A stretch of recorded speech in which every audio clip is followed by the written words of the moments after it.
joining us for the first time, either here in person or out online, knowing that as we come together today, there is just a wonderment. This feeling in the community is just amazing. Seeing some faces we haven't seen in a while, seeing those that we've just started seeing for the first time, it's absolutely brilliant. And this is what we do. This is how we come together. This is how we walk out our mission, coming here together today. And you know that as we do our celebration today, we're in this month, this time, springtime renewal, where we have many, many other of the faith traditions that are also having their holidays. Passover will be celebrated from April 22nd to April 30th. Ramadan is in action right now from March 12th through April 9th. And we get to celebrate our Easter. It's a time of renewal. It's a time of rebirth. It's just a time of general wonderment, of greenery. I love that word, greenery. That's what we're doing right now. So we have this from Eric Butterworth. He says, Easter is a time to take a new look at ourselves and contemplate the divinity within us, the depth of our own innate God potential. It is a time to reprise the principle that makes all overcoming possible. I just love that. And then, of course, we have the bunny. So, yeah. So, anybody want to tell me how the bunny got into the Bible? There it is. Can you see it? Can you see it? Can you see it? There it is. So, anybody wants to know, so how did the bunny get into the Bible? How did it get into Easter? Voila. We have a result. Yeah? I love it. Thank you, Lucinda. So we're in the theme for the year of Rise Up, and this is the most perfect time for us to lean into that. And of course, that's how we've never done it, is the theme for the month. And I know that, grammatically it doesn't sound right, but it just lands into that place of newness, new beginning, new wonderment, new things of how we can do it differently. And today, the topic is, don't go back to sleep. Yeah, don't go back to sleep. So I'm going to start with the quote that actually comes, this is from Rumi, and he reads this: the breezes at dawn have secrets to tell you. Don't go back to sleep. You must ask for what you really want. Don't go back to sleep. People are going back and forth across the doorsill where the two worlds touch. The door is round and open. Don't go back to sleep. So when we listen to that first line, the breeze at dawn have secrets to tell you. It's that wonderful time of the day. You know, when you're just about waking up around 3:30, the bathroom is going, the bladder's going, I got to get up, I got to get up, I got to get up. But it could also be this time of wonderment where the veil is nice and thin, where this connection with the divine energy, this divine intelligence is right there for us to lean into, to take advantage of, to really enjoy. So let's not go back to sleep. How many of us we get up, we walk, go to the bathroom, walk back to bed. I'm out already. Trust me, that's me. And then there's every now and then you get the call that there's something wanting your attention, something wanting to come through to let you know there's a presence of the divine wanting to speak, to inspire, to bring forth. And it happens really easily then. So don't go back to sleep. Stand in that place. It's quiet. Nobody else is up. If you want to write, this is a perfect time to write. If you want to create, this is the perfect time to do it. And you can go back afterwards. You can go back to sleep. There's always plenty of time to rest. But the invitation is to lean into this beautiful energy, this beautiful wonderment at a time when there's nothing else to take your attention. So let's just not go back to sleep. However, there is another way that we are being called to not go back to sleep. And this is where we come back to the story of today. The story around Jesus, the crucifixion, and the resurrection. Yeah, you knew it was coming. You knew it was coming. There's no way I'm walking through Easter Sunday without addressing this story. No way at all that you can do this. So, let's think about what happened. Last week, I spoke about the time when Jesus was in the desert, 40 days, 40 nights, going through all of that stuff, all of the things that were coming up, unlike what he wanted, and that whole process. So now, we're addressing Jesus as ridden into the city on a donkey. He's in, he's around, everybody doing everything, and he is pissing people off. Bottom line, he's pissing people off. He's getting this group of people and followers around him that are there every minute of every day. They're listening to him. They're loving on him. Who wouldn't? The stories are phenomenal, right? So this is what's going on in the city. The Pharisees are not happy. They are not happy. All they want to do is end this. They want to bring it to a complete end. Stop right now. And they lean in and realize that the following is too great. Can you imagine if they just went by, put a hood over his head, dragged him off, and said goodbye, put him out? There would have been chaos. There would have been an uprising of all of these wonderful followers that were leaning so deeply into this new teaching, this new way of being. My goodness, it was inspiring, uplifting, and this is what people wanted to hear. Everybody but the Pharisees, because they knew that this was not a good idea. But what they realized at that point is that they were losing control. And what happens so often is that when we lose power over somebody, we take power over what other people think about them. Yeah? One more time. When we lose power over somebody, we're going to take power back by influencing how other people think about that person. It's called a smear campaign. we all know what it is. It's a smear campaign, right? It's pretty effective. It was extremely effective. Because what the Pharisees needed was not to take Jesus down and crucify him without the support of the following. They needed the people to turn against him so that they could very easily justify their actions. Did it work? It worked. It worked very, very, very well. Because at the end of the day, they had turned with words and ideas everybody against this brand new idea, new love, this new way of being, this person called Jesus of Nazareth. So they crucified him. They put him up. They crucified him. Done. End of story. Yeah? No, not the end of story at all. It's not the end of the story because now we have the resurrection. Let's not confuse us. This was not a resuscitation. This was a resurrection. There's a quote for a resurrection here. Let me make sure that I get it right. All right? A resurrection is not a revivification.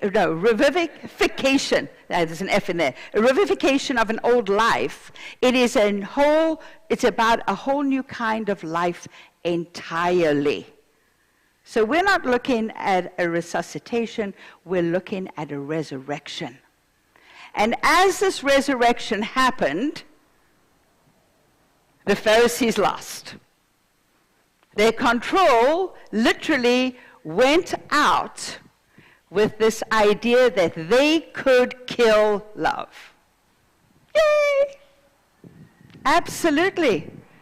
Because what happens with the resurrection and this moving forward into a whole new way of being, the love of Jesus, the stories of Jesus, the idea of this eternal love, this eternal life was made manifest. A new way of being was born. So no matter what the Pharisees had done, no matter who had betrayed him, even the close friends, at the end of the day, the crucifixion, the death of that idea did not end. It was continued through the resurrection up. Did I say resurrection? It was crucifixion. Resurrection. The resurrection continued this life, continued this idea, continued this love, and we lean into that love still today. So, don't go back to sleep. Don't get lulled into what this is going on. The folks got lulled into the words of the Pharisees, and they believed them, and they went back to sleep. They did not stand up and listen to what they know. Is this a story for us? Is this a story for us? Yes, it is. It's a story for us. It happens in our communities. It happens in our state. It is happening all over our country right now as we step into a great political climate. Did you hear the word I said great? Because it is going to be a great political climate, right? So this is a story for us right here, right now. Do not go back to sleep. All right? Do not go back to sleep. People will talk. People will say things. When people don't have power, they are going to put down whoever they can so that they can take their power back by influencing what you think about them. And normally it's something really foul. Normally something really unpleasant, unnecessary. But they will do it anyway because it's their way of getting their power back. It happens every day, in every way. But if you don't go back to sleep and you listen to the words spoken, first of all, you ask, what does this serve the person speaking the words? What does it serve them? How is this going to give them power? Why are they saying this? I know something different. I've had a different experience. I will not go back to sleep and allow you to lull me into this different idea. This will not happen today. For today, I stay awake. Today, I listen. Today, I ask discerning questions. Because if not, we are going to crucify people, and we're going to crucify ideas. Will they last? Will they have a resurrection? We don't know. We don't know. Because very often we see the ideas and the people die along the side of the road, not because they did anything wrong, but somebody else was intimidated by them. So the people around them went to sleep. Don't go back to sleep. This is not the time. This is not the place. This is a time to lean into the goodness, to lean into the love, to lean into the knowingness that there is more wonderment to be known, more love to be known through everything. It is important that we lean in there completely, all the way. Remember, the resurrection of Jesus is not about revivification of an old life. It is about a new kind of life entirely. So if we stay awake, we get to have this new life. Don't allow somebody who has an issue to take this away from you. Don't allow an organization that you might not agree with, but love everything else, to take this from you. Stand strong, stand in your conviction, stand in your truth, to know that there is more good that we lean into than there is bad, and we get to choose this.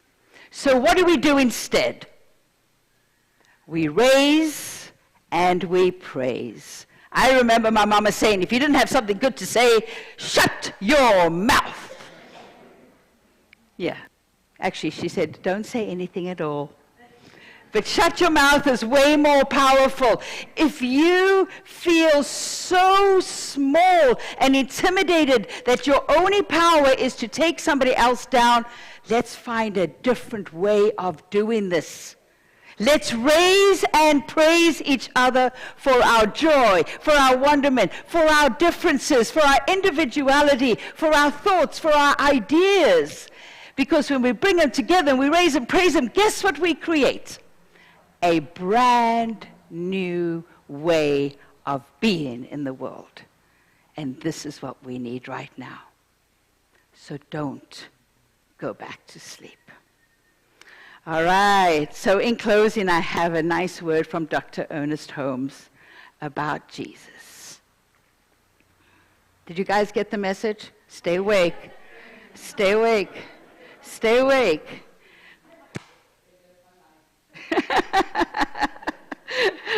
Oh, this is going to be fun.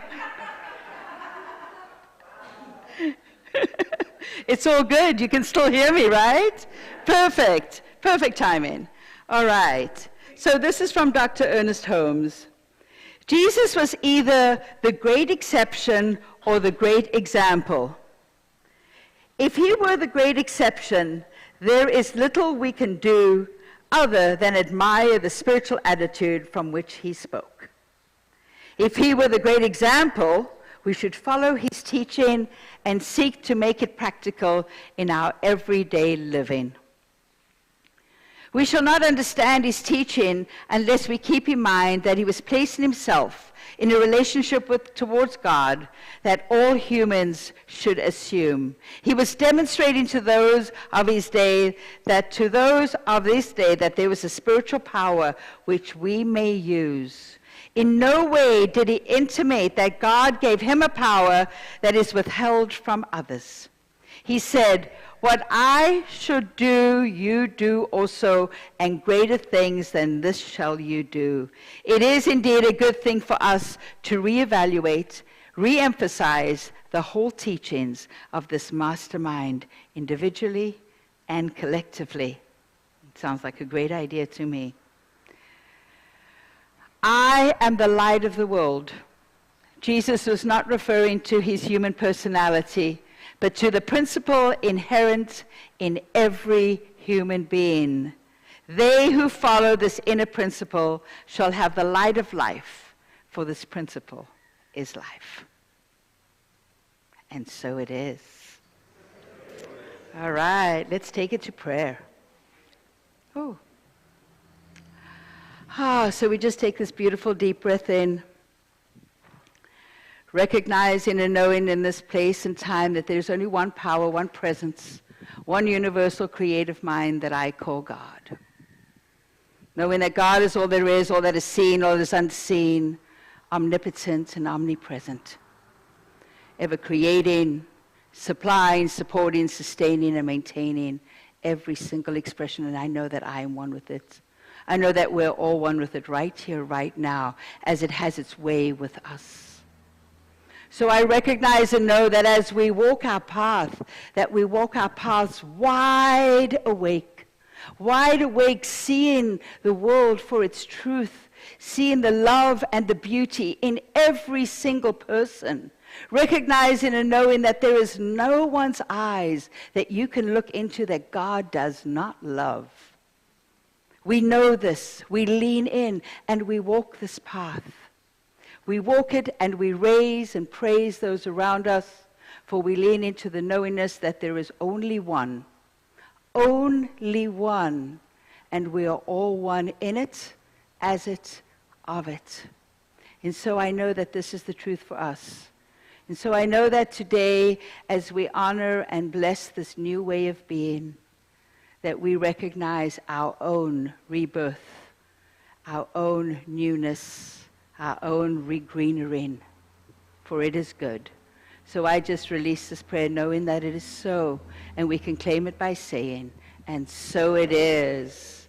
Thank you.